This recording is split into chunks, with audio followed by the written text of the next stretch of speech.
The Christian is like very, very, very desperate. Very desperate. And when I say Christian, I'm talking about your your Baptists, your Jehovah's Witness, your Mormons, your Catholics, your Pentecostals, Apostolics, you name it, unorthodox. They're the most desperate. The reason why I say that is because they're the only ones of any religion. I mean, other religions may do it too, but we know it's more common with the Christians. They're so harsh and pushing their cults or their religion onto people, wanting to save lives and bring people closer to Jesus. But who have you known that, you know, maybe they believe in Jesus, there's certain people that believe in Jesus but don't go to church or don't really, care for it. There are people that, just don't, they've heard of Jesus and they may believe in God, but they don't go to church. And there are the people that, there's so many people out there, but there's some people that don't believe in God or Jesus or church, and they think it's retarded. But, the general person, the general person who doesn't go to church, and you're preaching on the street, they may sit next to you on public transit, and you talk about Jesus.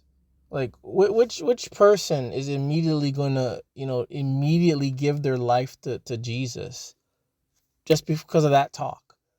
Maybe one in 100,000 people, maybe one in 500,000 people, maybe. The ratio is very low. You Christians, people, even me, um, we don't turn to religion or Christianity unless due to fear, due to some problem that happens. Uh, no one's gonna turn. Something has to happen. A traumatic experience, an event, has to happen for people to want to run and turn to Christ or go back to church. No one just goes to church or say I want Jesus in my life because of everything in their life is great, and they're gonna say, hey, I want Jesus in my life. It doesn't work like that. That something or some things have to happen for people to run back or become a Christian. You can talk about to people randomly on the street, and usually people are, they have nothing's really going on, and they're not gonna just immediately turn their life over to the Jesus. They have to experience some kind of traumatic event, some event. It doesn't have to be trauma, but some event has to happen. But with me, the reason why I returned back, I'm not a Christian anymore, but the reason why I turned back in 2011, 2012, was because after, I heard about all this Illuminati stuff and things that go on in Hollywood and the world, it kind of scared me a little bit. And immediately I thought, hey, maybe this Jesus is actually real. If people could be doing all this dark satanic stuff, maybe it's real. And I ran back to the church and I got baptized because I was so scared. But then after a while, that feeling, it kind of rubs off. You get desensitized of it, and you keep reading into other things, and you realize some of it you still believe, you still accept. Some of it's you just can't prove. So you're like, yeah, and you're out again. So I didn't return back to the church to read the Bible, to learn about these characters of the Bible. I didn't return back to church because someone gave me a pamphlet about church. I returned back because of fear. And even then, the fear could not keep me in the church. Because after a while, I got over it. And I'm out. And now I think it's bullshit. I once joined an Israelite, cult.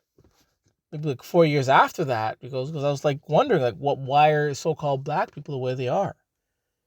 And the things that they had kind of made sense. So I went, I understood things. It made sense a little at the time. It made sense, but then years later, it's like, yeah, kind of move on. that hive leaves, because again, you're reading other things and it's like, I can't prove this crap. But anyways, yeah, so when it comes to Christianity, the church, people don't go to the church just because. Maybe it might be a one or couple, very rare, but it's fear, sickness. They need money, they need a job, so they run back to church. They want that community, so they run back to church.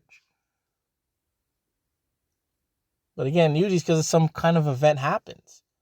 You can't just persuade people to go to church and their lives are fine. It's kind of like a doctor. Doctors don't work unless you're sick or hurt. If you're doing healthy, you're no good for them. The health industry, the health corporation, I'm no good to them because I'm always healthy. I'm no good to them because, I make right choices, right healthy choices. I'm healthy. Other people, if you're healthy, you're no good for the health industry. They're not going to make money off of you. They need you to be sick. Just like the church, they need you to be sick. The church needs you to be in trouble. The church needs you to be scared. The church needs you to be vulnerable so you can come.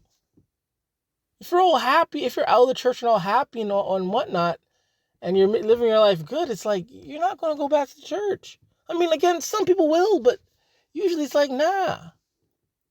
And these Christians will always, recite that quote. It's easy for a camel to go into a needle than to a rich man to make it to heaven, something like that. I mean, duh, because, if everything is good, they have everything. Whether God gave it or Satan gave it to them. If everything is good, then they don't need the church. Then what do they need from this God person or Jesus characters? They already have everything. If they have money, they're healthy. So they don't, why would they go to church?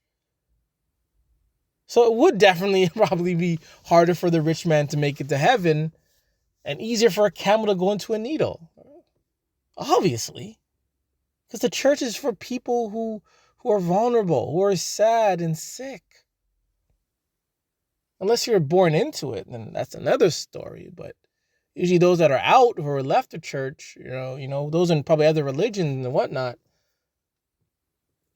and their cults, no one's going back to church because they're already rich and happy. A noob that isn't really familiar with church isn't gonna run back to church. It's not going to happen. It's not happening.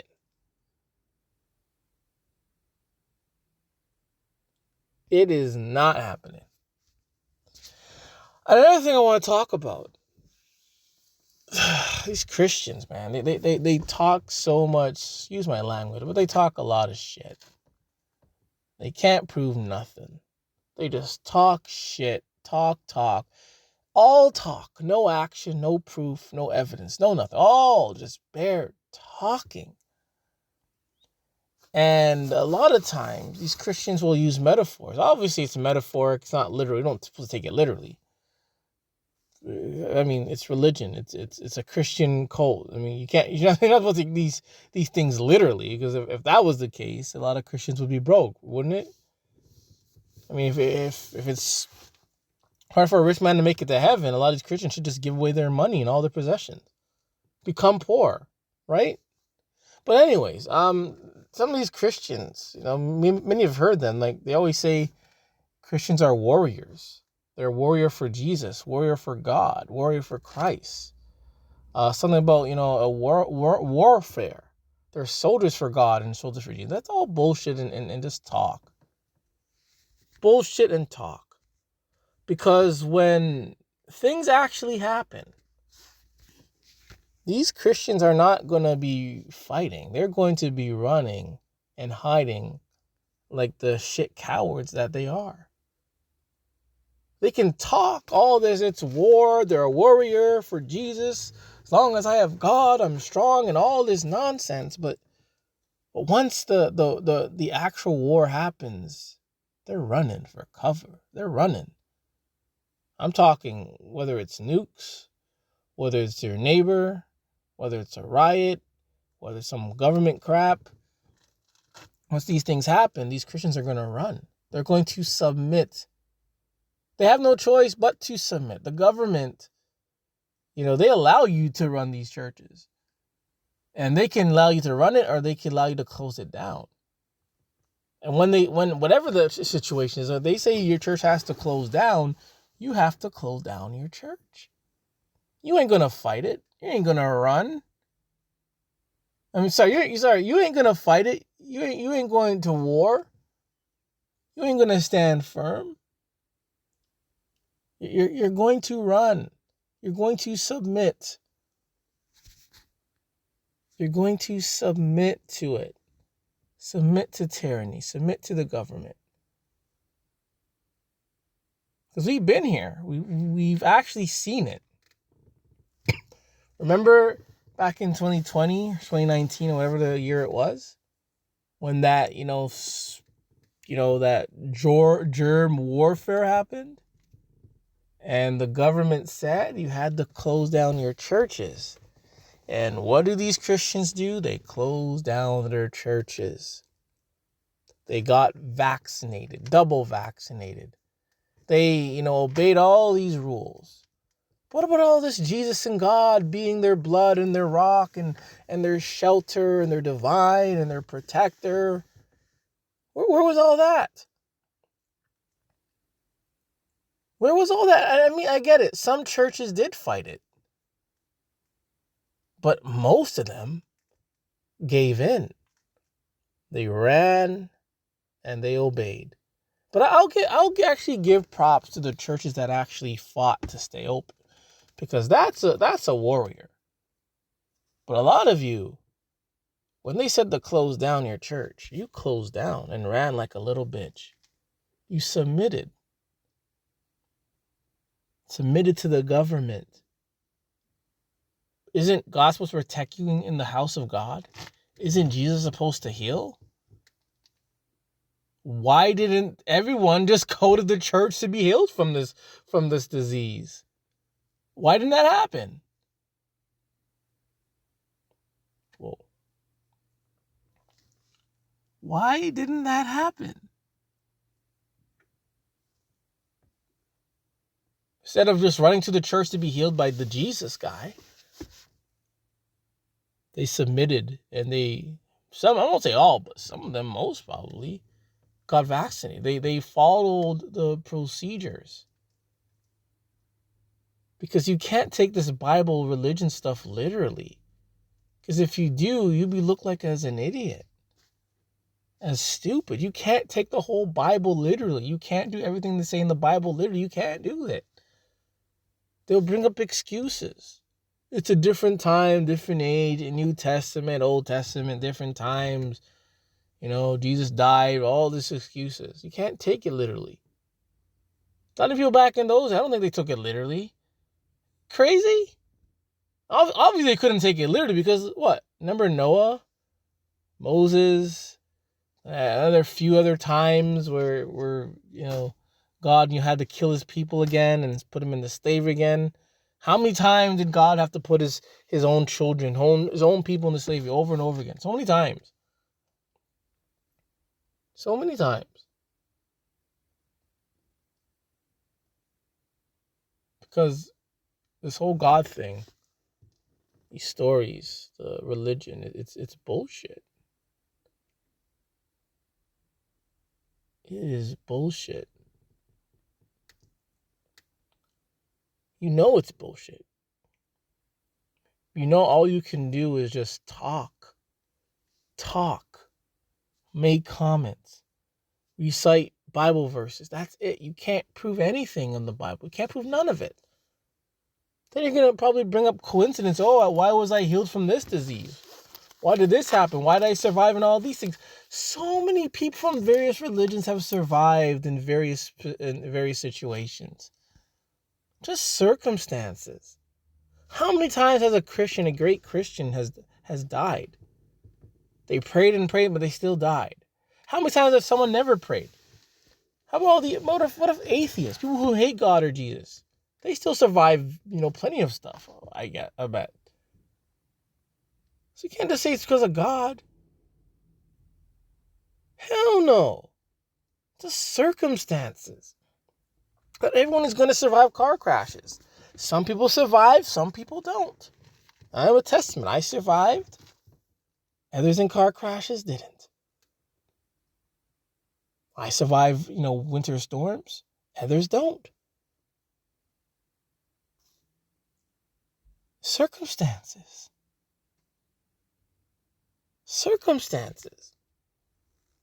But these Christians, man, they want to think it's because of God.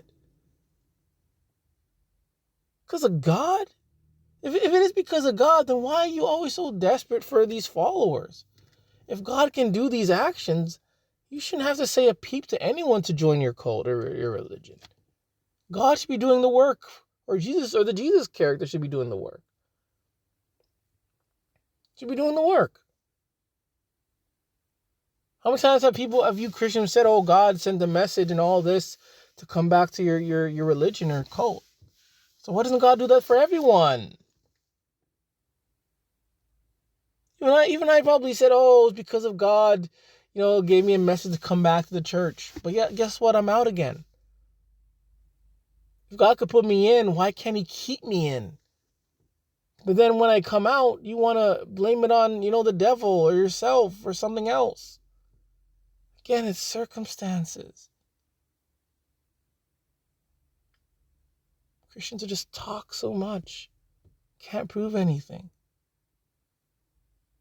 You want to say you're warriors. You're not warriors. You're cowards. You're cowards. When real war happens, you're going to run like a bitch. You ain't going to pray. You're going to run. Then you're going to pray. You're going to pray when it's all over. When it's all over, then you're going to pray and act like prayer does something. Man, these Christians will pray after the fact. They pray after the fact. But when they don't get their way, they blame something else, the devil, it's not because of God. Or God said, no, not this time. All this nonsense. Oh my God. And that's another thing. I'm going a little bit off topic, man. I watch a lot of various types of videos. Usually I watch some videos of people getting fired or laid off from their jobs. And almost every video you listen to, you just want to hear people's backstory, see if they have any similar, story as myself. And they always, say when they get fired, they always bring up God and say, hey, God said, no, not now. God said this job is not for you. But when they got the job, they said, God gave you this job or something like that. When they get fired, they're going to say, God said, oh, not now. Something better is coming. So why did God give you this job in the first place? Why didn't your God give you something that you would love in the first place? But then they're going to create other excuses for it. But once they get fired or laid off, they're going to say, oh, it's because of God. God has something planned for me in the future. Then you get that job and something else happens. You leave, you get fired, you get laid off. Then you can say, oh, God has another thing planned. Again, it's all talk. No proof. They can't prove nothing. Just talking. Cowards. When real war happens, they're going to run like a bitch. They just talk. All talk, no action. And their action is acting a fool. Singing songs. We all can sing songs. We all can jump to songs and shout and yell. And they call that worship. So when they do that at concerts, are they worshiping? Some people say yes or no. At the end of the day, it's foolishness, man. Hey, you can believe what you want to believe. But the thing is, these the Christians can shove their Christian nonsense everywhere. But then when you oppose to it, you can't speak against it. Why? Why can't I speak against it? I'm going to do it. I'm doing it right now. I'm gonna speak against it. I'm always, if I don't like something and I want to speak against it, I'm gonna speak against it. If I don't want to speak against it, I'm not going to. I mean, I don't always speak against Christianity. I mean, yesterday I didn't speak against Christianity. Days before that I didn't speak against Christianity, but today I'm speaking against it because I want to. And people, want to protect these religions, but it's all Christianity is all it's a farce, man. I'm not atheist now, but I became atheist in 2006. Did research, questioned things. Ran back to the church in 2012. Again, research. Got scared, got baptized. Left after because, that hive is gone. It's like, I can't prove it. It's like, I'm doing this every day. It's like, kind of question things again. I just can't prove it. They can't prove it. Just talk. If I can't prove it, if I can't see it, I can't do it. Left and then went to the Israelite thing because, I wanted to be part of a community. I wanted to know why the so-called black man behaves the way they behave. Why are they in the state that they are in?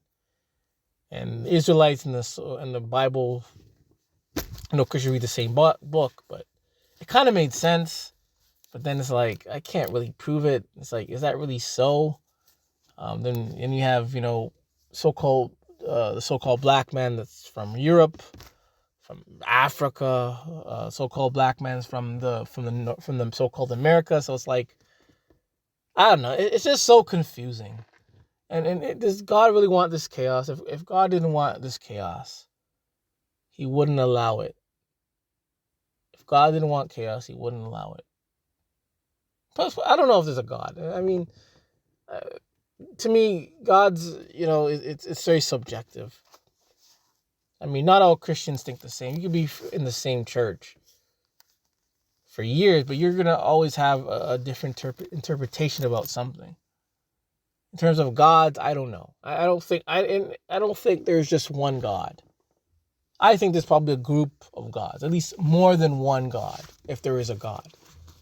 Is this God a spirit? Is this God like in a human form? My guess is probably like a spiritual thing. But do I know? No, I'm not going to push it. This is just my theory. I always have these theories. I'll think things, certain things will happen. And I just feel just keep things to yourself. If you can't prove it, keep it to yourself. Keep it to yourself. And I keep a lot of things to myself, other than this, but it's very brief. I have a lot of interpretations, a lot of theories of things, and most of everything I just keep to myself. Because there's so much out there, no one knows the answer, and most people are just Christians, and when you tell them what you think, you get this chaos and all this thing. It's like, I don't want that. It's best to just keep things to yourself. And for me, I'm on a journey. I'm on, I guess, a so-called spiritual journey. I'm on a journey, looking, seeing everything, and just be. I'm like a leaf that's like blowing in the wind. I'm just floating around because I don't know what is there. I don't know.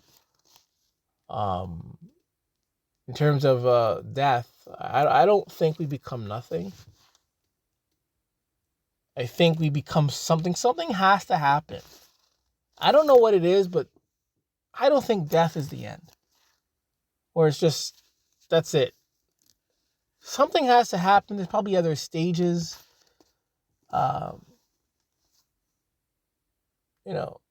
Something has to happen. But if not, I could be wrong. But I'm not like these Christians who will push their rhetoric as if it's fact when they fail to prove anything. So that's all I gotta say. Till the next time, let your sword be your let your lightning be your sword and the sun be your shield.